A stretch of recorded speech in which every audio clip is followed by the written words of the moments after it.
Well, hey everybody, we are so excited that you guys are here for Family is Forever. This is pretty different than what we've done in years past. We are not usually in a studio with this many wires when we do Family is Forever. So it's a little bit of a unique experience for me and for Julie here, but we're really excited that you're here. So I am Blaine Hamilton. I am the Director of Foster Care and Adoption Ministries here at Southeast Christian Church. And we're excited that you're here. We started this event. This is our 4th year of doing Family is Forever. And when we just first kicked it off for us, really the origin of the name was just, a lot of foster and adoptive families describe themselves as forever families. That once kids come into their home, they're their family forever.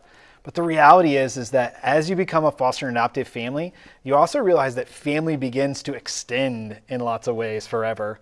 And it extends to birth families, it extends to biological parents, it extends to siblings that are in other places, and it just becomes a very different journey. And so we're glad that you're here tonight. We hope that you get some great teaching, some great content, some stuff that is really going to be valuable for us tonight. So I'm joined tonight by Julie Hartman, who is our 215 resident here in Foster Care and Adoption Ministry.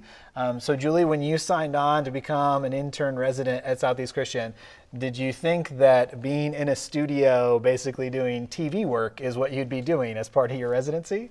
That was not a part of what I thought I would be doing. I did not mention that in the interview process because I didn't know at the time that that's what we were going to be doing this year, but this is where we are. So you've been with us now for about 6 months. Mm-hmm. I mean, what's been your experience? What are some things that you've seen and that you've learned in and about the foster care and adoption world just through your experience, through your journey? Well, I've definitely learned a lot. I've learned about fostering, adopting, the process of it, and the sacrifice and commitment that families have, especially in our church, to the kids that they're taking into their home. I've seen the gospel lived out through them taking in kids and loving and caring for them. Yeah. Lastly, I've noticed the need for community that our families have here because the foster adoption process is just a different journey. And so I've noticed and been appreciative of the ministries and the ways to connect through our foster and adoption ministry. Some of those, we have the Mom's Bible Study once a month on Thursdays. We have, if you're looking to find out your next step for foster adopting, we have groups that meet about once a month. We also have fellowships that are going to hopefully start once a month at different campuses for those who go to that specific campus. So we have a lot of ways to connect. There's just a lot of ways to plug in. I mean, one of the ways that I talk about the foster and adoption journey is that it's a long journey, it's a long road, and it's a very different experience. And so sometimes what you need is just to be in a room, in a space with some other foster and adoptive parents, because you get to start the conversation a little ways down the road. Like you don't have to explain what TPR is or what all these acronyms are. You don't have to explain why your family doesn't all look the same. Mm-hmm. You get to just start with a place of comfort and a place of just enjoyment and a place to kind of get connected with other folks. And so whether you're here in person with us, we'd love to know where you're watching from tonight. If you're on Zoom, if you're on Facebook, if you're on YouTube watching with us, we'd love for you to share in the comments right now where you're watching from. We know we've got people tuning in from right here in the Louisville area. Mm-hmm. We've also got people that were going to join us from Georgia, from Texas, from all over the place. And we'd love to see kind of where you are calling from tonight, where you're joining us from. We're so glad that you're here. And you'll hopefully see some things. We'll talk about some stuff tonight. We've got lots of ministry opportunities coming up. We're actually going to share a link here at the bottom for a lot of our future events. If you want to check any of those things out, we've got a simple link tree here that you can go to, SECC Foster Adopt. And it'll have things about all those upcoming groups, the Mom's Bible Study that Julie mentioned, which just kicked off last week, but you can still jump in. We're going to do fellowship groups in March, and we're going to do those in person and online. And if you're here and you're new, if maybe this is something that a friend of yours shared and you're like, what is this thing about? And you're just thinking about fostering or adopting, we've got a great class called Considering Foster Care and Adoption that you can jump into and get started in thinking about the foster and adoption journey. So there's a lot of places for you to plug in. And whether you're a member here at Southeast, whether you're here in Louisville, we want you to join and we want you to be a part. We want you to just find community where you are. So we'd love to see you here. It looks like we've got some folks here now from Brandenburg, from Bowling Green, Springfield, Illinois that are watching with us tonight, and Gainesville, Georgia. So that's super exciting. We're glad you guys are here. We hope you get something great out of our content tonight. And so, yeah, tonight is really cool. We are going to be talking to Cameron Small. He's going to be with us tonight to talk really about birth families and birth culture. However the children got into your home, whether it was foster care, domestic adoption, international adoption, one of the big parts of the journey is this reality that it's this experience of understanding birth family and birth culture. And so we're so excited to welcome Cameron. He's coming to us live via video from up in the Great White North. He is a ways away. Cam, so glad that you're here tonight. Awesome. Thank you so much for having me here. This is a blessing and can't wait to get started. Yeah, it's going to be great. It's going to be great. So, yeah, will you just take a minute and kind of share with folks who are watching a little bit just about who you are, Cam, about your family, and maybe a little bit about just your adoption journey, just so they have a context for kind of who you are and how you're coming together with us tonight. Yeah.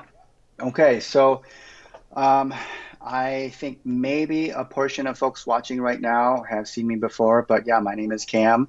I currently live in Minneapolis, Minnesota, in the Twin Cities. It's a little cold here. We just had a warm streak. I think maybe it's in the 30s now. I live with my wife and two children here. We just have a newborn. He's almost just over 8 weeks old, and having a fun time with that experience. And our toddler, who's almost 3. I was adopted. I was born in Korea, and I was adopted at age 3.5 to a white family in Wisconsin.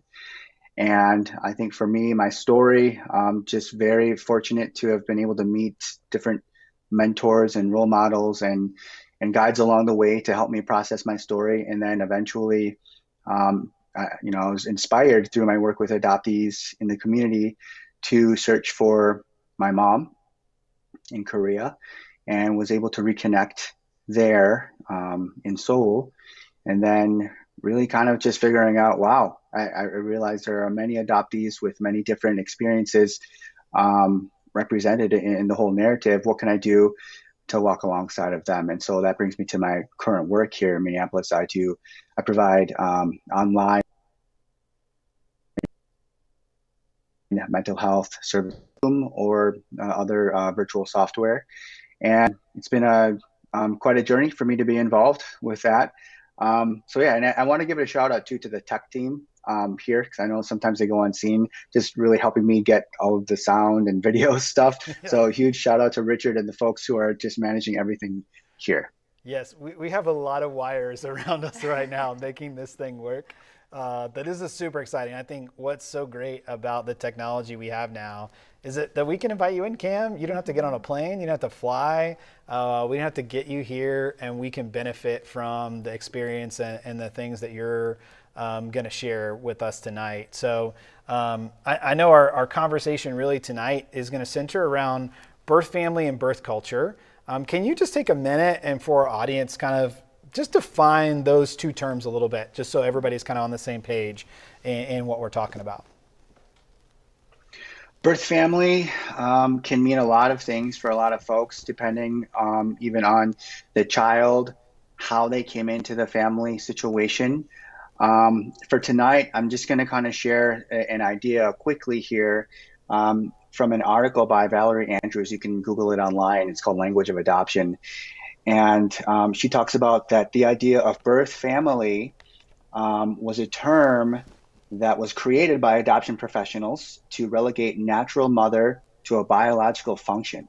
The term marginalizes mothers and creates a role for them in society, which separates them from their lived experience. Now, I know that's a really complex idea, but I just want to acknowledge that there are a lot of different reasons and circumstances that would lead and compel someone to relinquish their child, whether voluntarily or involuntarily.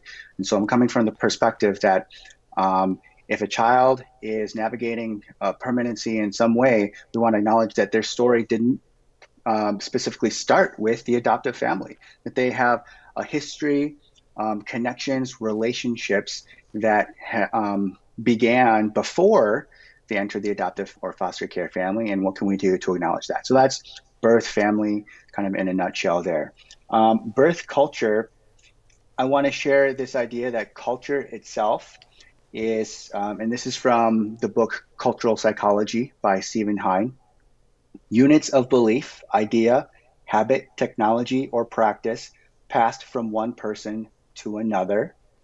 The smallest piece of culture is called a meme. Actually, that's where we get that term. So when you see a meme, that's a small piece of culture. The second definition, one of two, so we got two definitions, to describe a group of people who exist within some shared context. Perhaps they read the same books, engage in similar practices, or connect with one another on a daily basis. And so we're asking, how does that apply to an adoptee or a foster child? Well, we're thinking, what groups or what collective dynamics might they have been a part of before they entered our family system? Whether that's language, art, cuisine, values. What can we do to acknowledge that, perhaps honor that, and maybe foster a sense of confidence in embracing that? Not that we want to idolize one culture over another, but to help an adoptee make sense of that in the context of their story overall. So maybe as you see me go along in the presentation and later on tonight, and maybe in other spaces, just that idea of assimilation is kind of having a negative view of my heritage culture and having a positive view of the host culture.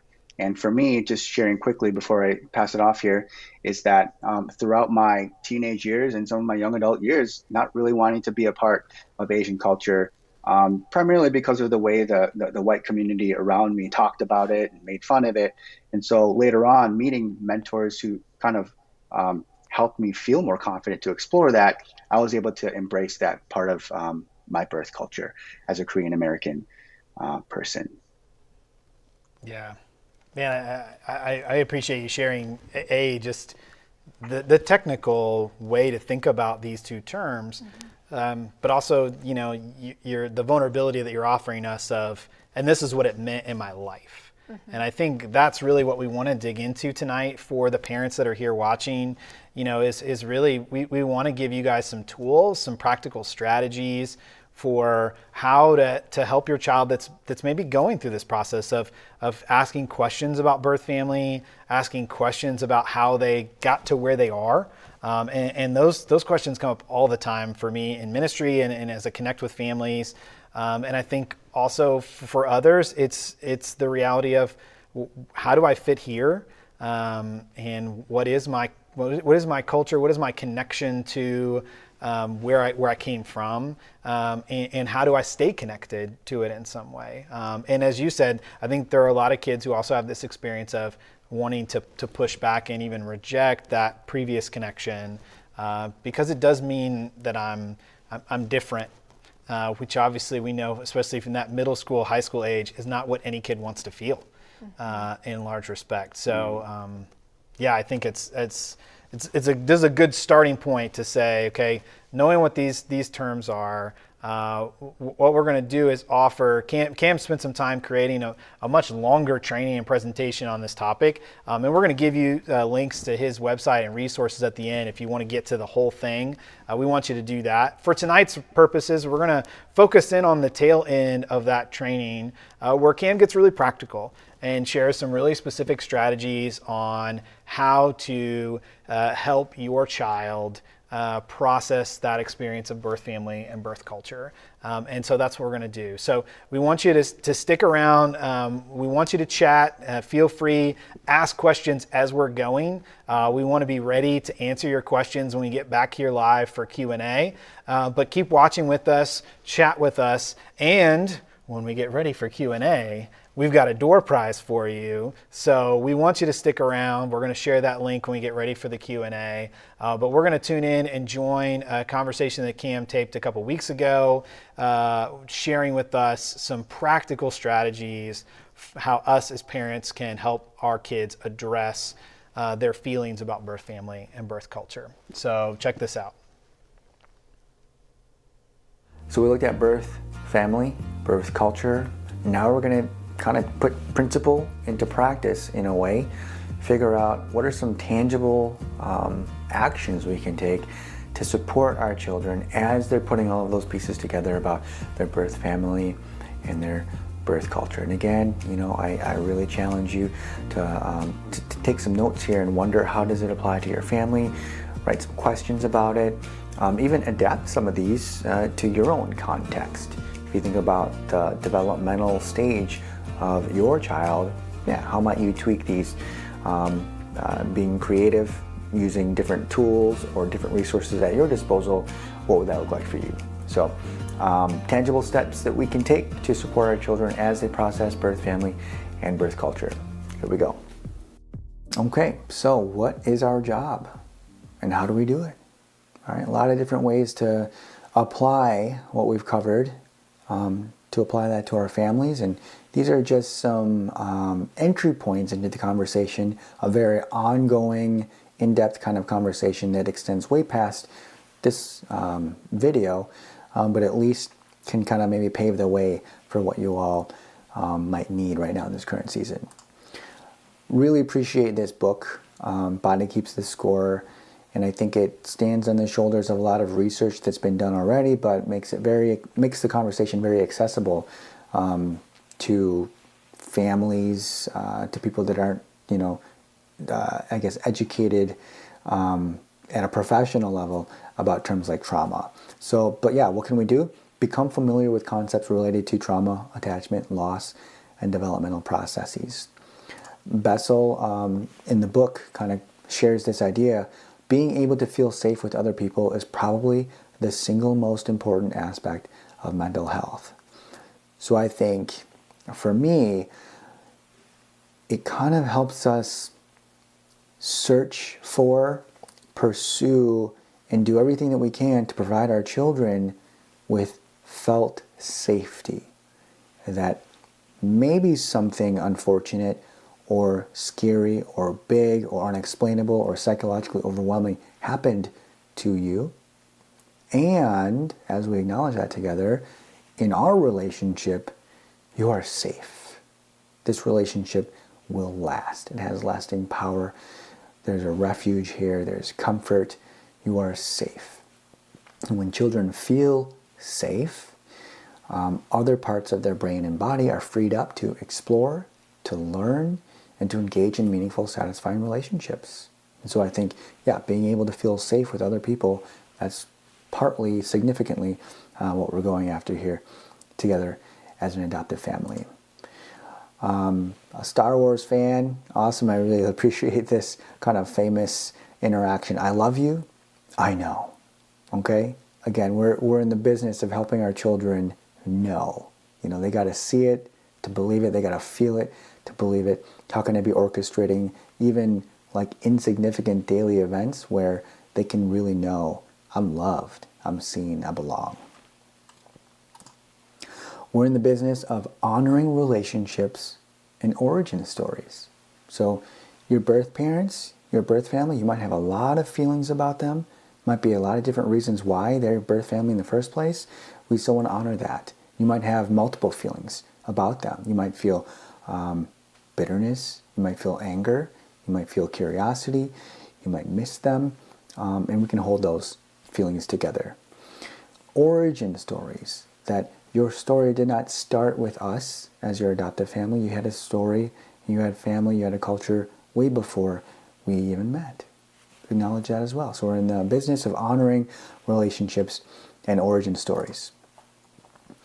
So that for children, whether they choose to keep it to themselves or tell it to the world, their story no longer stands in the background of their life as a mysterious unknown, but a newly understood feature that inspires and propels them toward good things: hope, connection, peace, freedom, toward true joy.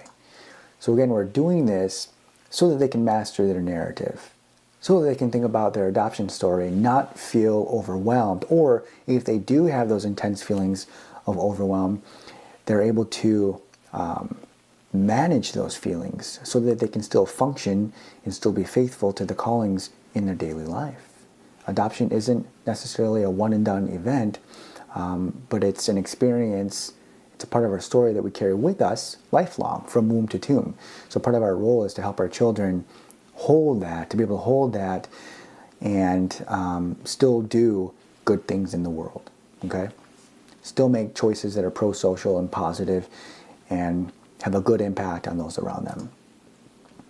Interventions, the things that we do, can be formal or informal. It's kind of like a continuum there. Formal meaning, hey, maybe we're going to a clinic, or maybe we're receiving some kind of skills training. Informal meaning maybe I'm meeting with a big brother, big sister kind of person, a mentor, a teacher, a friend.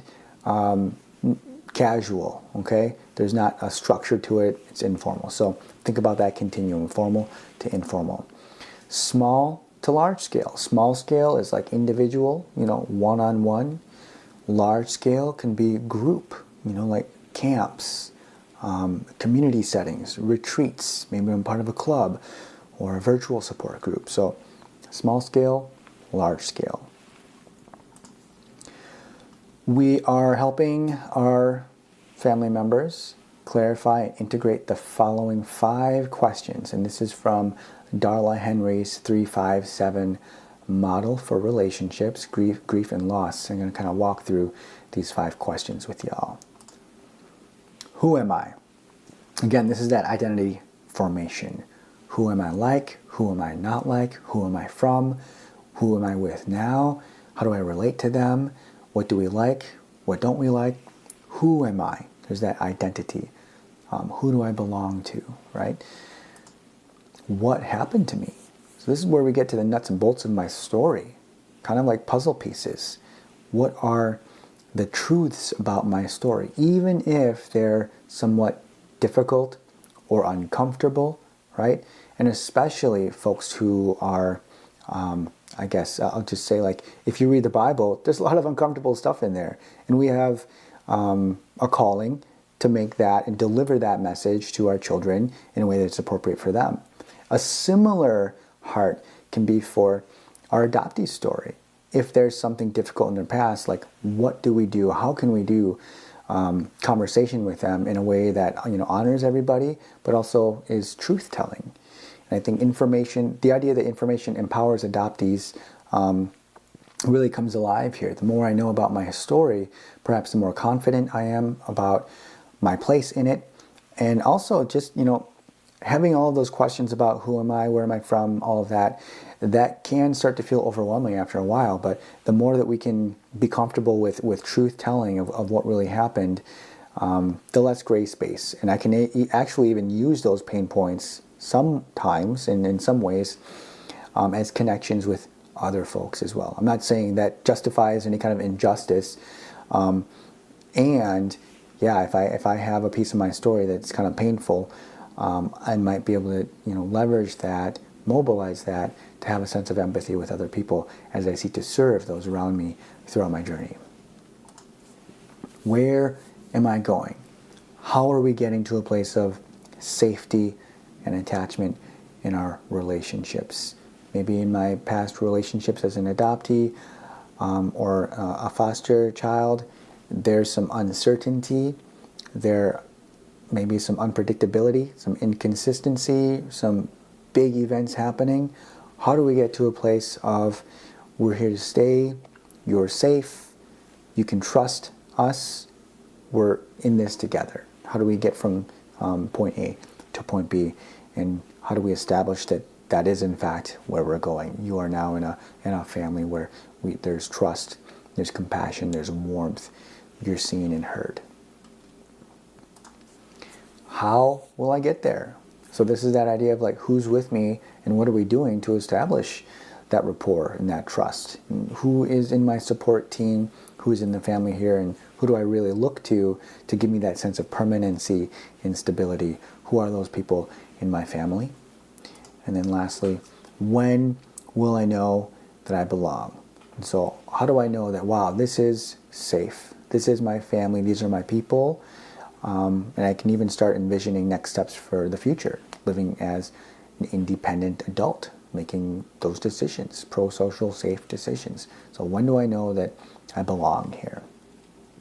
So as part of our job, we are pursuing that using these 7 skills. And again, this is just a launch pad for discussion, but 7 skills that you want to think about as you're introducing birth family and birth culture to your children. Number 1, establish the perception of safety. So what does safety mean to you? And you can you co-create that with your family. Safety, you are safe. What's happening today will probably happen tomorrow. You don't have to have anxiety about where we're sleeping, where we're getting food, physical safety, emotional safety. Your feelings are welcome here. You're allowed to have emotion expression. So there's a sense of safety there. And how do we establish that together? Provide opportunities to explore. And this is where caregivers are providing space, maybe initiating interventions or activities for an adoptee or foster child to explore their story. We'll get more into that later, but we're providing that for them. We're giving that. We're granting these moments for them to explore. That just doesn't happen out of thin air. We're really taking the initiative on that. Be present to the exploration. So we're not just setting them in the corner with some color pencils and draw, we go walk away. We're present with them, noticing things, noticing gestures, body language, tone of voice, what tools are they using, all of that. We're present, we're tracking with them, we're attuned to what they're thinking and feeling in the moment, being present to that exploration. And listening to their stories. So they might have something to share with us, whether that's through a picture or a poem or a drawing or verbally. We're listening and we're actively engaged. We're actively interested, and they feel it. They can feel us really leaning in. Gosh, tell me, yeah, I'm interested in that. So we want to listen to their stories. Affirm current perception. So as they're telling their stories, there might be some ornamentations or some flourishes, some non-truth. Maybe our first instinct is to correct them and say, oh no, that's not true. No, where did you get that idea? I think there's value at some point in providing accuracy and kind of clarification, but in this moment, we're affirming these perceptions because why? We're following their lead. They're giving us little clues about the process, about their meaning making. And again, we want to be present to that. So we're affirming current perceptions. And that might even be like reflecting back to them what they said, paraphrasing what they said. Oh yeah, just letting them know that you heard what they said, and then it's okay that they said that with the brief response. Or briefly responding, actively showing them that we're engaged. So reciprocal conversation, back and forth, even a little turn taking, call and response kind of idea. We're responding, we're in this with you. Lastly, interpret behavior as responses to grief. And I think when I, air quotes here, behavior, I think about maybe a verbal aggression or outbursts, tantrum kind of ideas, but these types of behaviors, or even just shutting down, fight, flight, or freeze model, grief response. How is this child noticing pain that's either unnameable, unidentifiable? I can't really say what's happening right now, so I'm going to behave it out. Emotion comes from the Latin word emovere, which means like to move out. So I have an emotion. I have some grief that it's got to come out somewhere and somehow. And as a caregiver, I want to be attuned to that.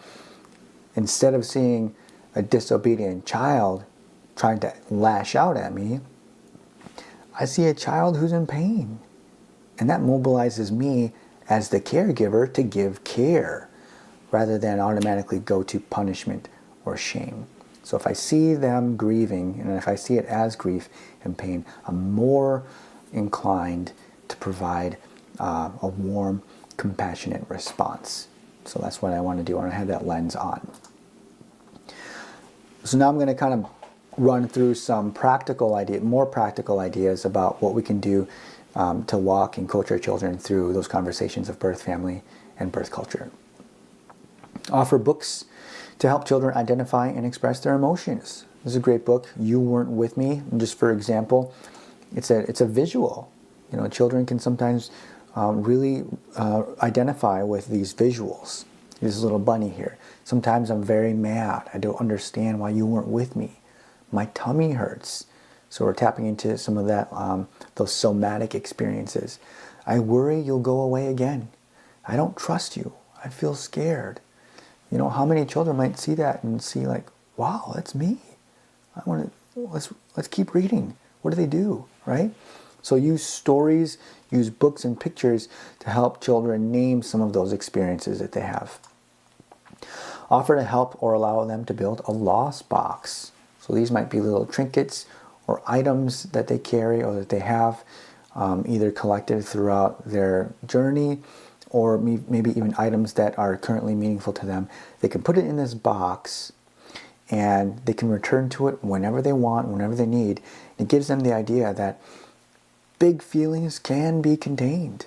And we can return to that. My caregiver gives me space to go to that. And we can sit in a safe environment and look at each item. What does that bring up for you? What do you remember? What do you think about when you look at that item? And then we can put it back in that box. I think a loss box, especially for adoptees and foster children, really helps us normalize the idea that your loss really is significant. Even if we haven't had a funeral for the people in your life, for your birth family, we acknowledge that, gosh, it's got to be really difficult to have important people in your life that are no longer there, right? And I've talked about ambiguous loss before, but these people are psychologically present but physically absent, and that makes a difference. So, offer a loss box gives them the practice of containing those really big feelings. Guide them through or prompt them to explore art and play therapy interventions. And I think, for example, it's more than just like an arts and crafts idea, but we're really attuned to what are they drawing, who is present in the picture, who is not, how big are things absent, right? So for example, there's a house, we're drawing a house, everybody's in this little house, but there's one person out here. Oh, who is that? Well, let's check in about what do they have to say. Or maybe there's a drawing, child, 2 eyes and a nose, big ears, no mouth. Well, that's interesting. How come they don't have a mouth? They're not speaking. They don't have a voice. Okay, unpack that together. And children also work feelings out through play. So if I don't have the words or the language to articulate, I might work that out through maybe some dolls or a costume. That's just something to keep in mind. Normalize the idea of a living memorial, special occasions, but also in the everyday slices of life. Okay, so maybe we set out a candle, an ornament, or a card, but again, we're normalizing the idea that someone in your life is really important. They're not here. You want to honor that. And that's a normal thing. So we're providing those daily spaces. Offer music, theater, dance, poetry as a form of exploration and expression. Great ways to channel our energy and our emotions in adaptive, I guess we could say, adaptive ways that serve ourselves and those around us. You can look online for K America Foundation, and they do drama therapy. And this is an idea where, in this particular scenario, they have an adoptee kind of playing out a script of what they would say to their birth mom if she were there, right? So kind of creative ways to get what's on the inside out.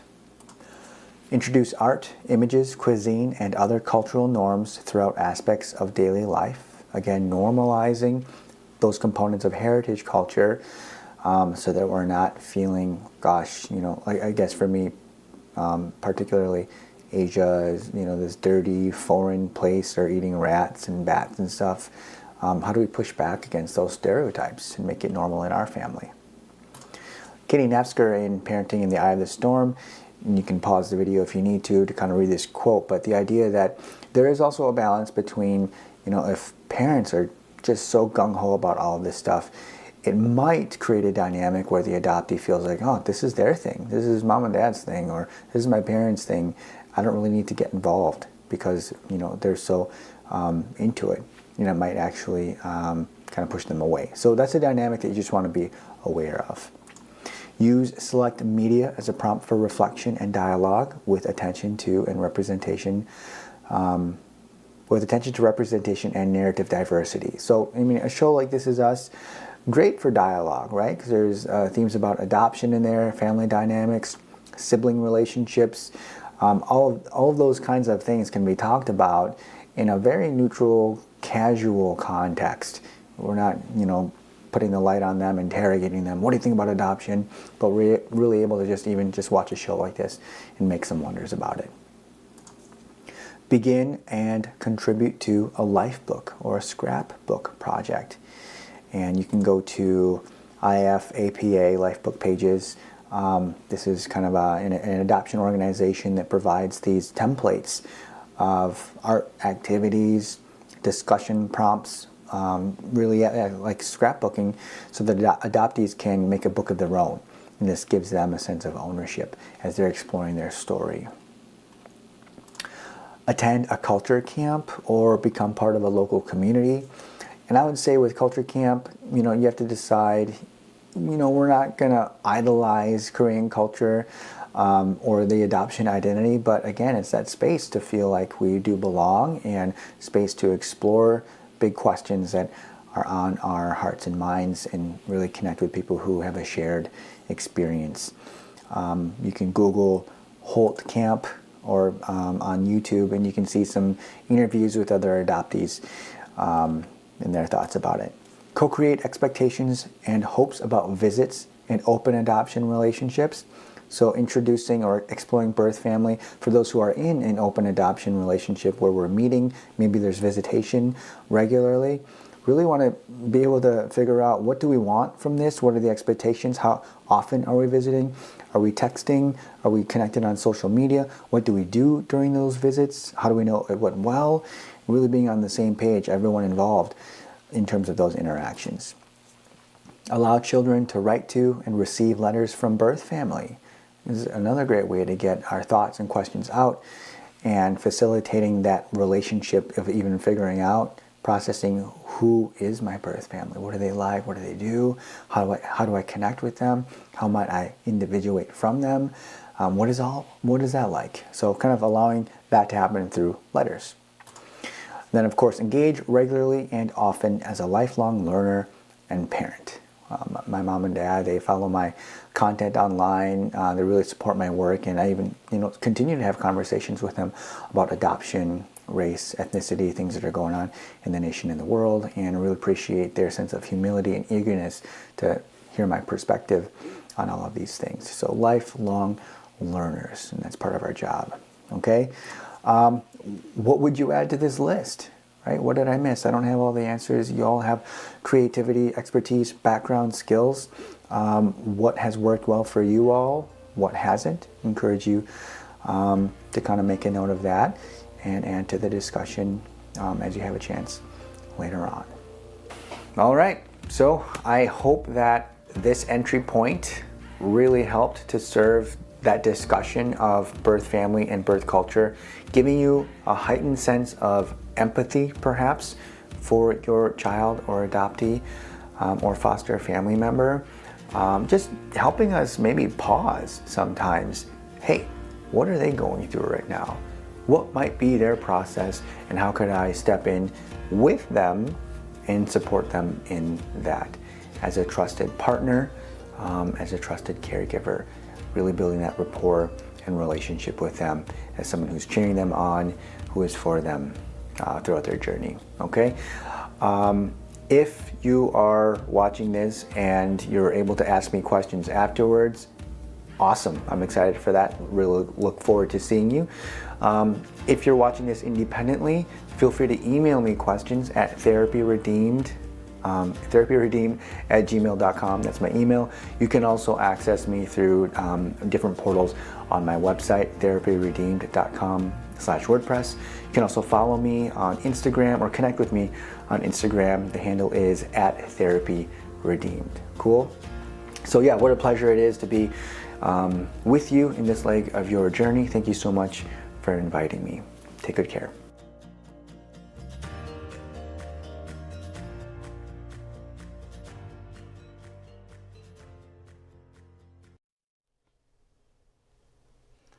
Well, I hope that you are still watching with us. I mean, Cam has covered a lot of great information and a lot of great steps. And we've already seen several questions from you guys in the chat on Zoom, on Facebook, and on YouTube.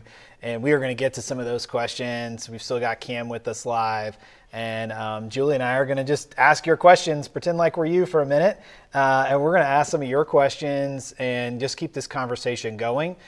If you have some more questions for us as we keep talking, if we mention some more things, please ask for those. Several people have asked about some of the resources and some of the books and things that Cam mentioned throughout his thing. Some of that has gotten shared in the chat. If it hasn't, we'll get it up there a little bit later tonight. You can come back and check that out. And right now in the chat, you should see a quick link to a link for our door prizes that we're going to do at the end of the Q&A. So click that link, share some info about who you are and where you're watching from, and we will get to a door prize a little bit later. But we want to bring Cam back in to join us, and we're going to ask Cam some questions. We've got some great questions coming in online.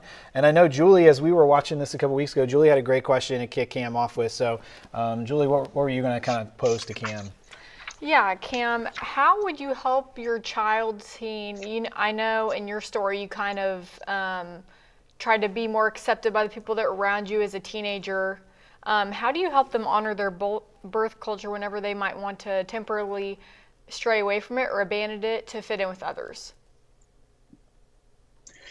That's a great question, because that does happen. We might want to go out on our own and explore. And it reminds me of a family that I was working with, and the teenager is going through a season where they want a third name.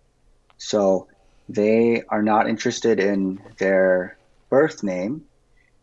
They're no longer interested in their adoptive name. So they're choosing to go by a third name. And so everyone who's meeting them during that season in their life knows them by this third name. And then when we started working together, they shared with me, hey, Cam, I am in a season now where I actually want to return to my birth name. And they said, and I think that really stuck with me. It's time for me to embrace my culture. So what that kind of tells me is that it can definitely ebb and flow. And part of our role is to support that and recognize there might be a variety of factors that would kind of compel someone to distance themselves from their birth culture, even their birth family. And that's okay. We want to be able to track with that. And really our message is to say, we're here to support you. And when you're ready to do X, Y, Z, we're still here to support you in that. And so for me, I actually went through a season where I wanted to change my name back to Hisong, because that was the name that I was given at birth, Hisong. My parents kept Lee for my middle name, but I kind of wanted to just, and there was a season where I just didn't like the last name Small anyway. I got made fun of a lot. Cameron is Small. Oh, yeah, real funny, real clever. And that just didn't sit well with me. I was at a Taylor, actually, this kind of elderly Korean woman, um, who was asking me some question and says, "Yeah, I'm thinking about changing my name back to Hisong." And she actually said, "No, you shouldn't do that because your adoptive parents, they poured so much into your life. You need to honor your adoptive parents."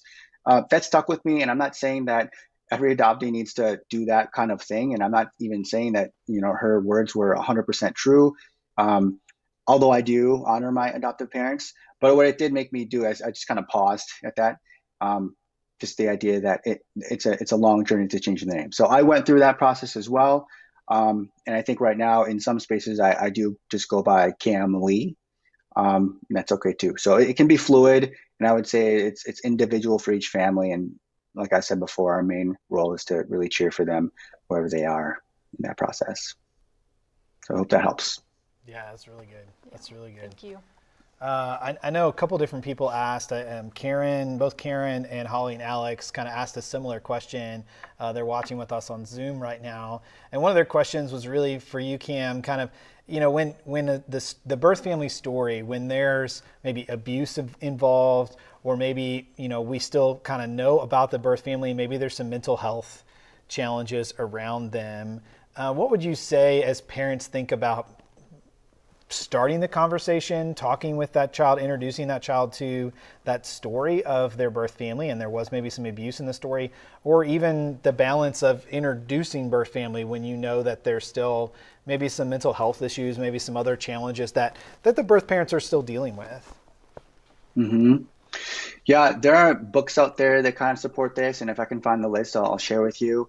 Something that actually comes up for me is, especially as a church, how does Scripture approach these tough conversations? Are there any characters or leaders throughout redemptive history that have done some really violent things? They've perpetrated abuse toward other people, and then us as parents or caregivers or even, I guess, spiritual authorities, how do we make those types of conversations accessible for children? So I would kind of approach it with a similar kind of heart, where you're, of course, the expert on what your child can handle and where they are developmentally, about how they kind of put reality together. Yes, information empowers adoptees.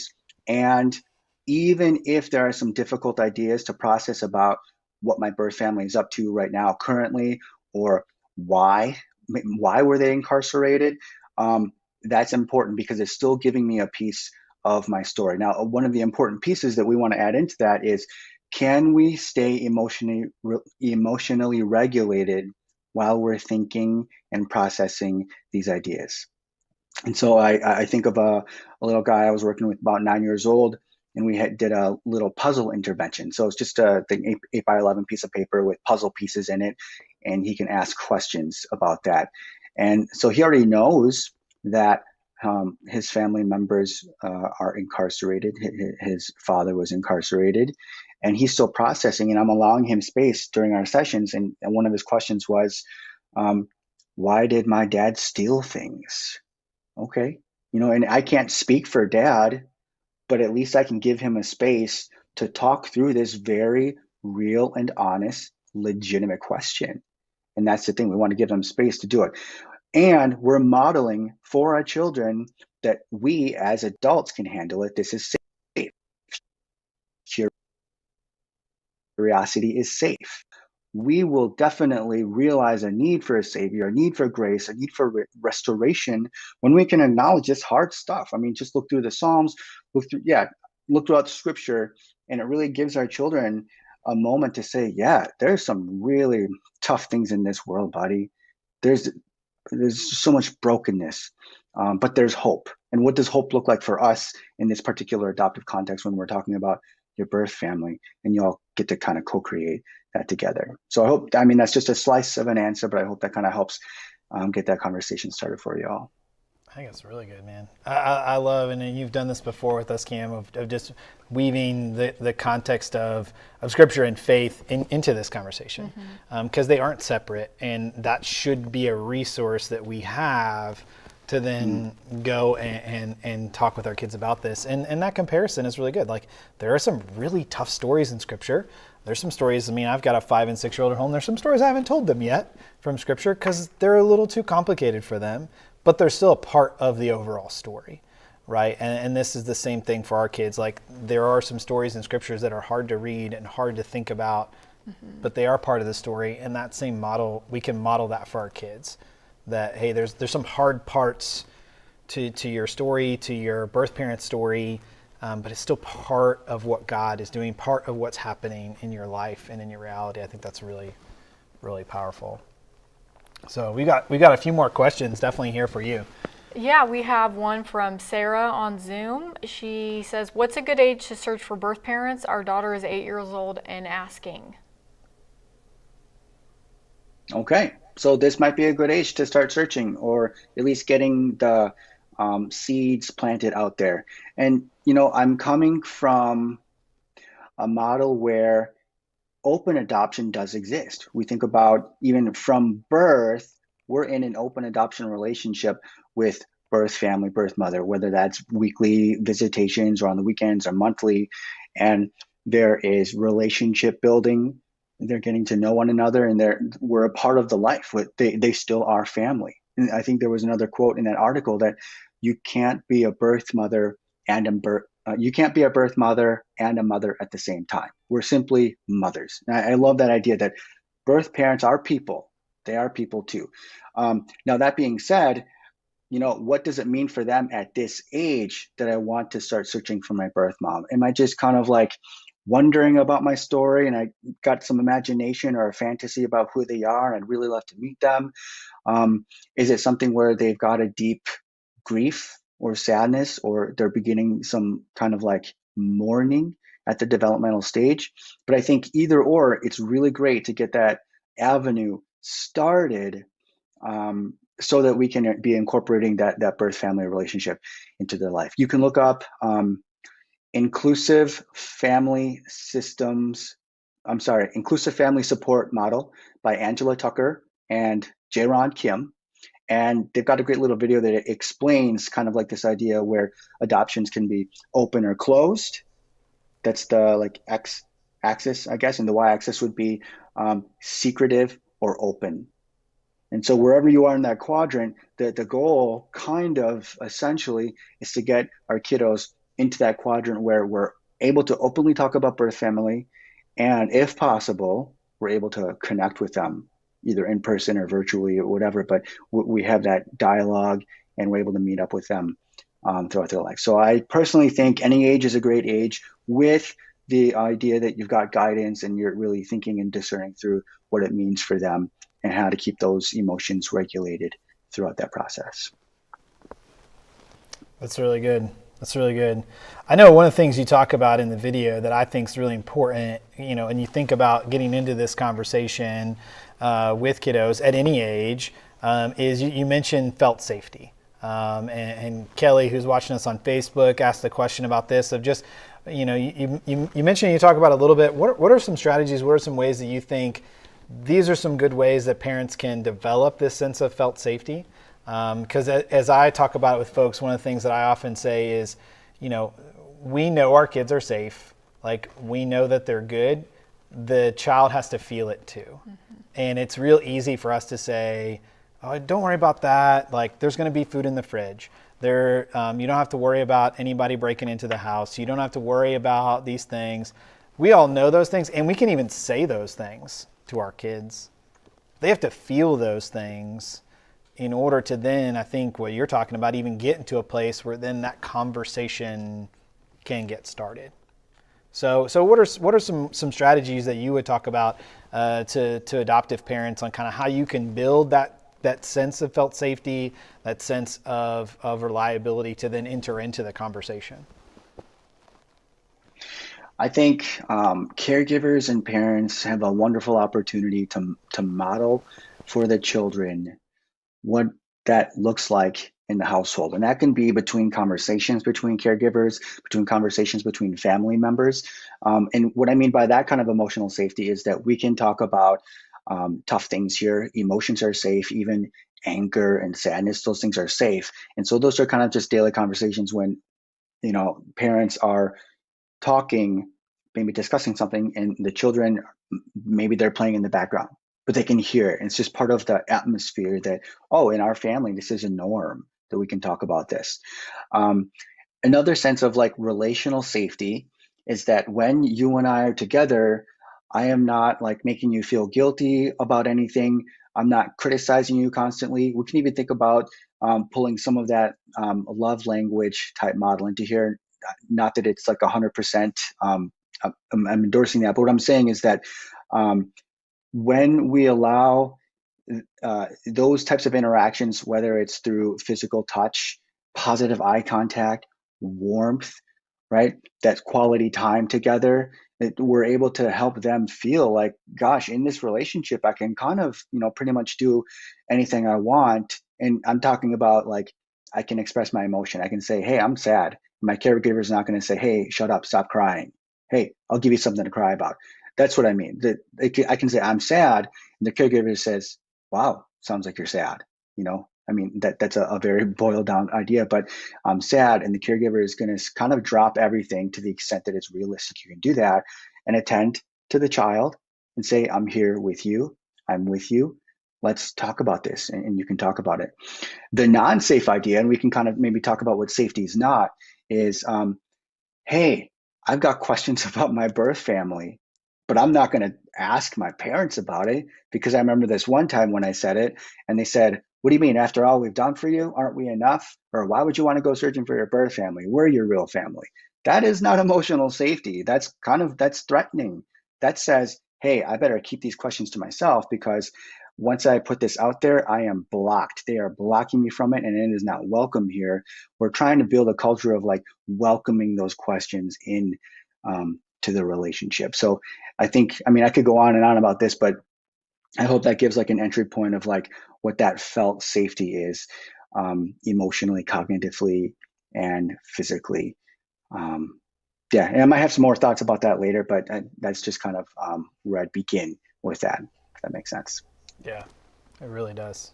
We want to encourage you. If you've got another question for us tonight, please post it. We've got a few more that we want to work through. We've got over 100 people watching us on Zoom, Facebook, and YouTube. We're so excited that everybody's here, and we want to hear your questions. And while we've got this time with Cam, we want to ask him all the questions we can. So I know we've got a couple more here that we want to work through as well. Yeah, this one's from Tammy and Josh Bennett on Zoom. They asked, how do we start the conversation with young children, specifically toddlers who have been with them since birth and have never really had a relationship outside of the womb with birth parents? So how do we start the conversation with toddlers? I mean, at this age, they can maybe start to see physical differences or maybe show a preference for caregivers, but they've been with the family since birth, it sounds like, or so getting that conversation started, and kind of how I mentioned in the presentation, we're meeting them at an age appropriate level, but we kind of want to make it so that even like if we're showing them little scrapbooks or little books at bedtime or throughout the day, or hanging pictures on the wall, or just making it known that there is a presence here in our house where we acknowledge this relationship, that builds for them kind of this universe where they always just existed. I got a family that I was working with where it's like they're 14 years old and they've kept their lips shut, right? But now they want to say a little bit more difficult.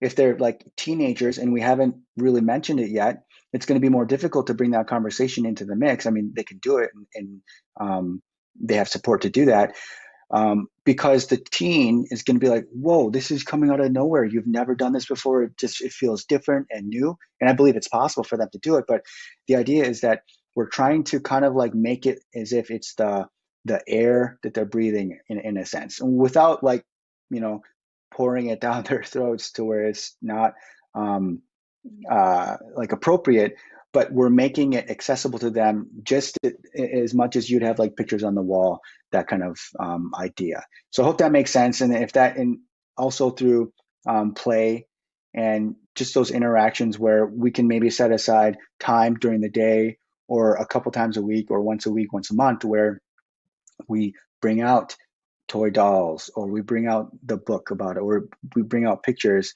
And even if they can't verbalize some things, we can be showing them. Or maybe if you are in contact, and I'm sorry, I didn't realize if you were or not, maybe you're still doing like FaceTime, or you're showing pictures on the phone. If that's not possible, that's okay too. But we're just kind of saying that how can we make this like a daily or just a very regular idea that I have family in addition to this current adoptive family, and they're welcome here, and slash, or it's okay for me to talk about them here.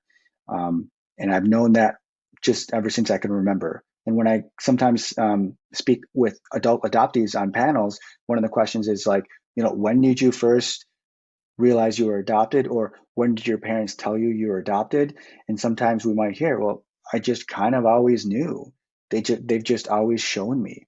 And for me personally, I can speak. So I was adopted when I was like 3.5, so toddler-ish age, and that was the case for me. We had a little globe in the corner, and my parents would take me over there, and we kind of spin it around. Oh, there's Korea, and here's Wisconsin. I mean, I didn't really get it at the time, but okay, cool. But I'd be able to go to that corner. I had a photo album, and a lot of pictures that I share, either on my site or through my storytelling, is from that photo album that they were able to curate for me. And I personally think, wow, such a gift. Mom and dad, thank you so much for that, because that helped me kind of look back. And I remember they would keep this photo album in a specific place on the shelf. And I loved to go to that photo album and page through it, even though there's just a few pictures in it of like my foster mom, a couple of scenes with my foster mom, and a picture of me at the airport. I was so curious, and I was drawn to that. And so that just made it very clear to me that, oh, that's normal. I was adopted. So I hope that kind of makes sense, just in the context of making it very regular and accessible for them, so that it's not so abrupt later on if slash when they do have questions. That's really good. One of the things I encourage people with too is, you know, find ways to introduce the concept with language that makes sense, right? So, one of the great ways is if you or if somebody else in the family is about to have a baby, talk about babies and talk about how families come together. I'll give full credit to my wife, Kelly. I didn't even come up with this phrasing and give her full credit. But one of the things that Kelly always tells our kids is that, we all came into our family a different way. Mommy and daddy got married. That's how we became family. Our son was adopted. That's how he became family. Our daughter was given birth biologically. That's how she became family. None of us got in this family in a different, like we all had a way into now being family together. And so it does give this, there's not a either or between our kids. Like even we as parents have a story of how we became family together, right? And so I think it's a great way to kind of show there's a path in for every person in our family. They're all a little different for us, but it isn't any wrong. And I think especially at the toddler age, that those are some helpful just language things to talk about. Tammy and Josh did share just kind of a follow-up, Cam, and I think this would kind of go into this a little bit, that they really don't have any contact information or any pictures of birth family and birth culture. And I think this happens a lot, especially for international adoptees, where you may not know very much about your child's story. What are some ways that you would suggest, hey, here's some ways that we can talk about that, think about that. It might be some ways we have to be a little more imaginative about how we think about that. But what are some things you would suggest for folks that maybe don't know much about the birth family, either domestically, foster care, or internationally, as some ways we could kind of help children process that? I really appreciate the language, Blaine, about there are a variety of pathways into this family, and we acknowledge those. We can also acknowledge there are perhaps differences that happen as a function of each, pathway, right? And when we can make that kind of apparent for them, they're always able to hold that in mind. International adoption, sometimes we don't have any information about biological family. So how can we introduce the idea of biological family to them when we have no information. I think, this kind of overlaps with representation, whether that be like racial or ethnic representation in and throughout our household, whether that be who's in our house, the community in which we live, the books, the songs, the music, the media, the movies, the TV shows. Where does a child have an opportunity to see someone who looks like them? And if you're international same race adoption, we're still giving them, especially if you live in the US, we're still trying to give them access to those representations. And in that regard, they're still seeing themselves, and it's still normalized to say that, wow, there are adults that look like me. And there are relationships and cool things and fun things to celebrate that look like me. And that can give me an idea that, okay, I have a different schema or a category in my mind for who my birth parents could be as well, or what they could be doing, or what they could like or not like, personalities and characters, rather than just that very static idea of like the lonely, poor, poverty-stricken woman who wanted what was best for you, so she gave you up for adoption, right? That's like one schema, but we want to be introducing like there are just wide, there's a breadth and depth to the beauty of people from different ethnicities and different backgrounds. And so we can give them that representation. And again, that opens up their mind to kind of think about or imagine who my birth family is. And then, so if they want information, part of it is to acknowledge that we don't have that. And that might be kind of tough. And, we're still here, and I think for me in my session, sometimes, and this is for a little older, but we would like maybe write a letter. If you could write a letter to your birth mom, what would you want them to know about you? And what would you want to know about her? There's a book called Beneath the Mask. I believe it's by Debbie Riley. And that gives a lot of practical interventions for this concept too, of allowing children to express their thoughts and feelings about birth family, especially when they don't have access to their birth family. Here, I think I have it. Yeah, right here. So one of the poems just talks about I have aunts, I have mom and dad, also grandma and grandpa. This family is still living with me, but the other family, who's in the past, will always be in my heart, and that memory will never fall apart. I am lucky. The lucky girl is me. I have people who love me. And it was written by Lynn, who is now age 19. But the idea that, we're still providing them some framework, even at a little age, that there are some other people in your life, and we honor them. We think about them. Maybe that's drawing pictures, hang their name, or just hang like a picture that represents them, symbolism. Somewhere in the house, have a corner dedicated to that. Just again, giving a presence to this person that they might want to know about in the future. That's really good. Thank you for that. We have a question from Jody on Zoom. Did your adoptive parents make an effort to include Asian role models in your life?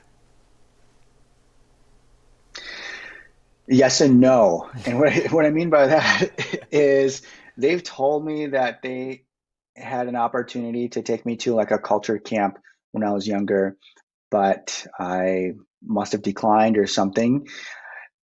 So I guess at that season, and pretty much the whole time that I was living in, I don't know if I froze here, but you can look up Nakusa, Wisconsin, and there aren't very many Asian people in that vicinity. So even if my parents wanted to introduce me, there wasn't anybody to introduce me to, essentially, in that area. So unfortunately, I didn't have access to that until later on in my 20s. Living in Madison, Wisconsin, yeah, on campus there's a little bit more of an Asian community. And that's kind of where I met and got plugged into an Asian American church culture, which was also kind of a novel thing for me to see people of color worship. My parents' church is predominantly white, and so that shift happened for me as well. And granted, I really want to look back at my parents with grace, overwhelming amounts of grace. In the 80s, they didn't have much back then. They were doing the best they could with what they had. Sometimes the conversation right now, I've had questions of, do you think we should move to a more diverse, a more racially diverse area? And again, I think that conversation, I could say yes and no. Like, yes, you should. If you're adopting a child of color and you live in an all-white town, we're wondering why and what's that about. Not to judge you or blame you or shame you, but we're just wondering, do you have supports and resources in your local community to provide these sort of racial experiences for the child, that sense of diversity? At the same time, I don't want to put too much emphasis on the idea of racial diversity as if it can save you, as if you live in a diverse area, your child will have zero struggle, because that's not the case either. So it's really, obviously specific to each family to really navigate and process what that means for you.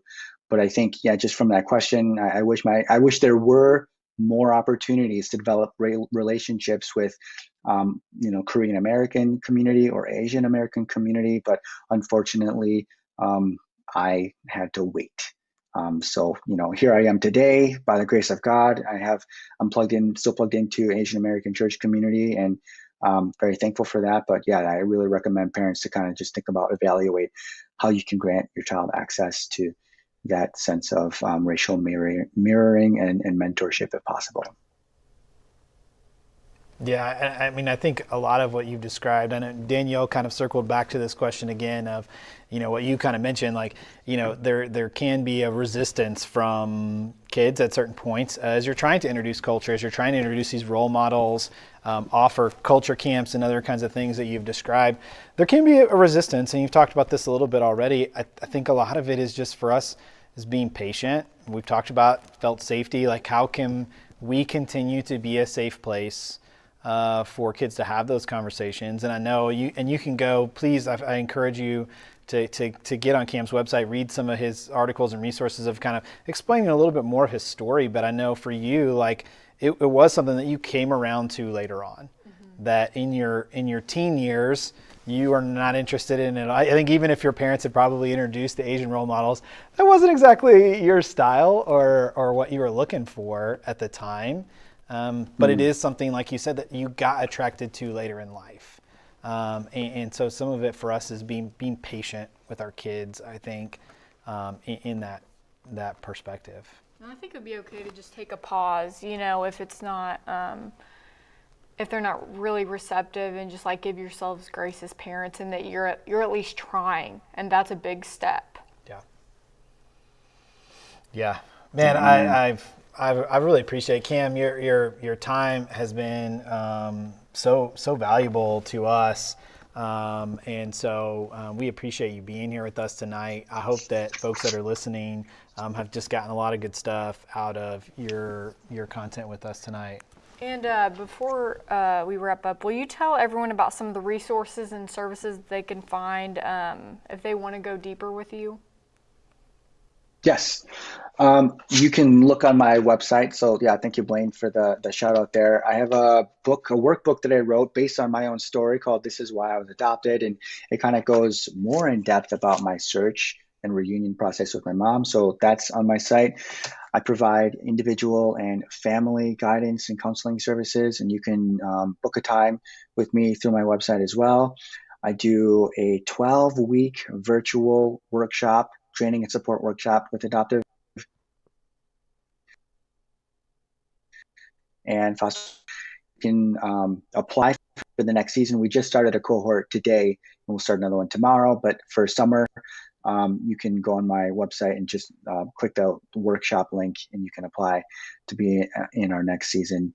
Otherwise, you can find me usually putting out some daily resources on Instagram or Facebook. And like I said before, I think maybe in the video, my handle is @therapyredeemed. And if you ever have a question, y'all, I always I appreciate being trusted with questions. Folks email me all the time. And so when I can, I get back to people as quickly as I can. But I don't want to leave folks hanging. I know that it's so tough to sometimes feel isolated, and who can we talk to? I want to be available as much as I can for you. So always feel free to drop me a line through email as well.